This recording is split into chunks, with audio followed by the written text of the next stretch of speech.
There's an old saying that has been around for quite a long time.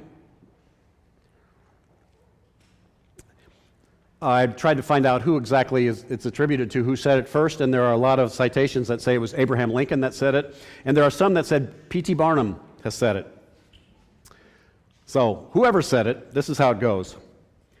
You can fool all of the people some of the time, and you can fool some of the people all of the time, but you can't fool all the people all of the time. Anybody heard that before? Okay, good. Well, regardless of who said it, I think it makes pretty good sense. I'd like to use that sort of as the basis for my sermon this morning, but I want to change one word in there. So I want to change the word fool to please, and so it would go like this. You can please all of the people some of the time, and you can please some of the people all of the time, but you can never please all of the people all of the time. Are you willing to go with me on that one? Okay, good. Thanks. Even Jesus could not please all of the people all of the time. In fact, there were some people he could never seem to please, the scribes and the Pharisees. Whatever he did, it seemed like they were always out there to criticize him. When Jesus healed people, they criticized him for healing on the Sabbath, or they accused him of healing by the power of the devil. And when Jesus spent time with tax collectors and sinners, people who really, really needed his help, really needed to come to know him, when he did that, they called him a drunkard, and a glutton. No, you cannot please all of the people all of the time. In fact, I believe that there are some people in this world who will never be pleased, no matter what happens, no matter what we do. Ever know anybody like that? Maybe your father was like that, or your mother. Is your husband like that, or your wife? Do you have a teacher like that, or a boss? It's a terrible thing to have somebody who is important in your life who will not be pleased. It's sort of a burden that you have to carry, because we are made to want approval. In some way or another, I think that we all want approval from people, and especially from the people who are important in our lives. We need them to approve of what we do, to tell us a job well done, if we have in fact done a job well. Without any kind of approval from those people who are important in our lives, we can sort of become smaller, diminished. We become sort of shriveled and painful. Of course, Jesus was a little bit different. He really didn't need anybody's approval, and maybe he didn't even want people's approval, especially the scribes and the Pharisees, because he provoked them. He said things and he did things that were going to offend them, and oftentimes he seemed to do it deliberately. When they challenged him, he embarrassed them with sharply worded responses. He called them hypocrites. He told them that they were like whitewashed tombs, that you're beautiful on the outside, but on the inside you are filled with death. Now, these scribes and Pharisees, these were the leaders of the community, the elite, the important people, and they weren't used to being talked to like that by anybody, let alone somebody of Jesus' stature. The scribes and the Pharisees were used to being the ones to tell the other people they were wrong, to let them know that they were not doing what they were supposed to be. They weren't used to having anybody say it to them. They were the ones that made people feel bad. They weren't used to somebody making them feel bad. In today's gospel reading, Jesus compared the scribes and the Pharisees to children who are playing. It didn't matter what the game was, whether it was a happy or sad game, they didn't want to play. Maybe wanted to take their ball and go home. They wanted to cry. They wanted to go wah, wah, wah. They didn't want to play the games, and they tried to spoil other people's games. They didn't have fun, and so they spoiled other people's fun. That's how Jesus was describing the scribes and the Pharisees. Now, they had also, besides criticizing Jesus, they criticized John the Baptist for his simple life.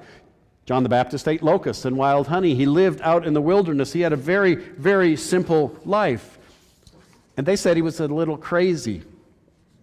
Jesus lived a very different kind of life. He enjoyed a good meal. I would guess he enjoyed a glass of wine. He made a whole bunch of it at a wedding. The scribes and the Pharisees criticized him for being a glutton and a drunkard. It didn't matter what you did. The scribes and the Pharisees would find a way to criticize you for it. At least that's how it must have felt for Jesus and all of his followers. But John the Baptist didn't let it bother him, and neither did Jesus. They could criticize them all they wanted. Jesus wasn't going to let it upset him. And when they tried to trap him, he twisted it around and he sprung the trap on them. And he loved to watch them squirm, these criticizers, these spoilers. They would not get the best of Jesus. They would not spoil his fun. They would not wreck his ministry. They would not stop what he was called to do. And that was pretty unusual for that time, for that place, for the scribes and the Pharisees, because, you see, they were used to being the ones who spoiled other people's lives. They made life miserable for a lot of folks. And most people let it bother them when the leaders criticized them. Their criticism was sort of like acid on their soul.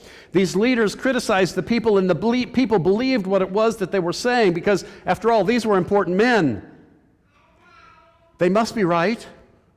And if they were right, then everybody else must be wrong. And can't you imagine how miserable it must have been for all of these people to be on the receiving end of that kind of criticism? Because as the leaders saw it, everybody else was wrong, and they were right. They could always find something wrong with the people. They could always find something that the people were not doing correctly. They set themselves up as the arbiters of good and evil, of holiness and sinfulness. They imagined themselves to be God's agents. They were there to set the world straight. They were unerring. They could hone in on sin like a bloodhound, and nobody was safe from their self-proclaimed ministry. And then came Jesus. Then came Jesus, who saw life from a whole different perspective. And he offered that same perspective to all of those who were following him. Jesus turned it all around. He criticized the critics.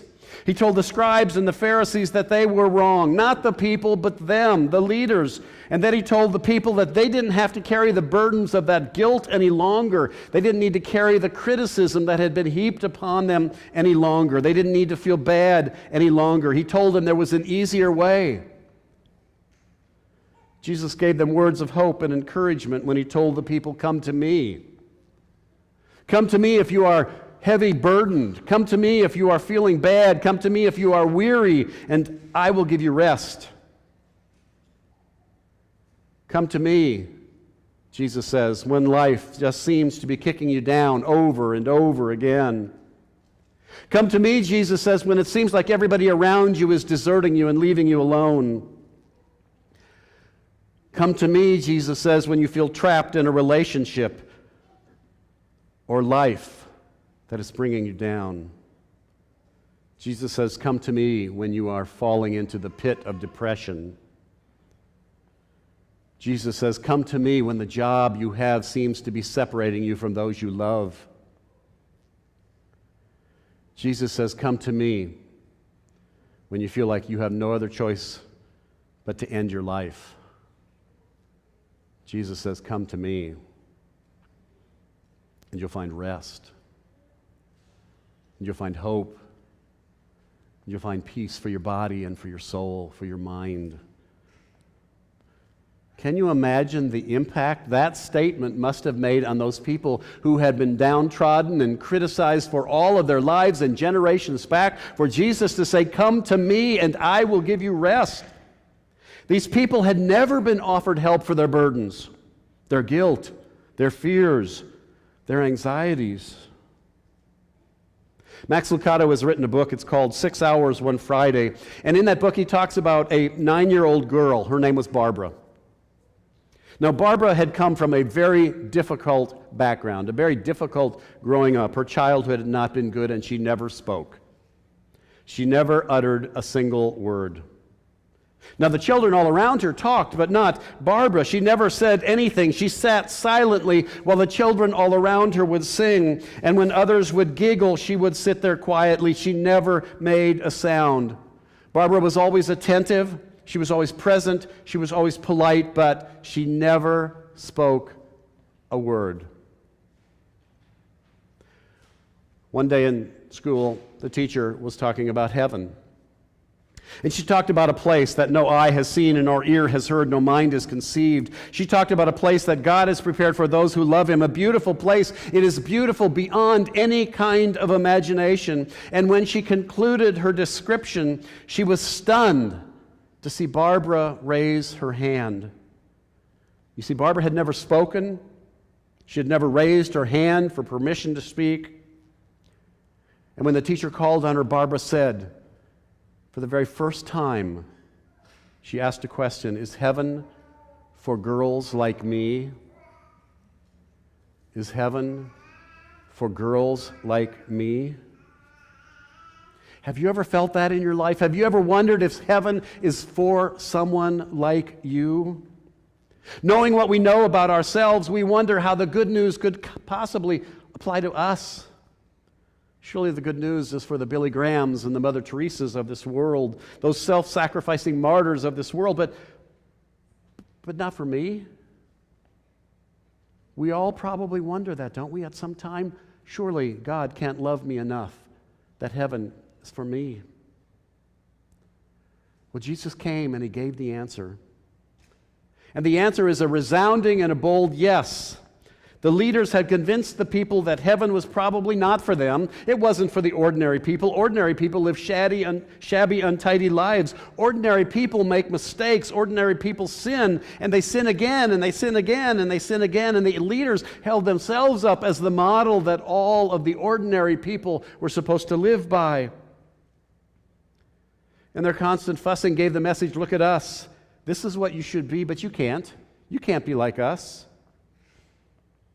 But maybe you should continue to try, just in case there's a chance that you might make it to heaven. So you better shape up. God demands better. God demands more.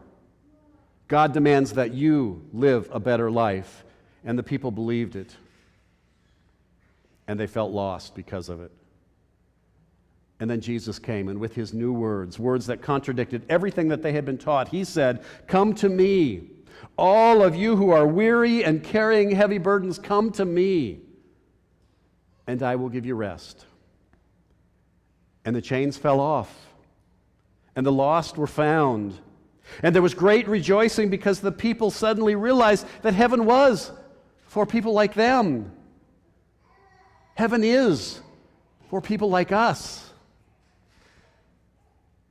Come to me, Jesus says, all of you who are weary and heavy laden. Come to me, and I will give you rest. Amen.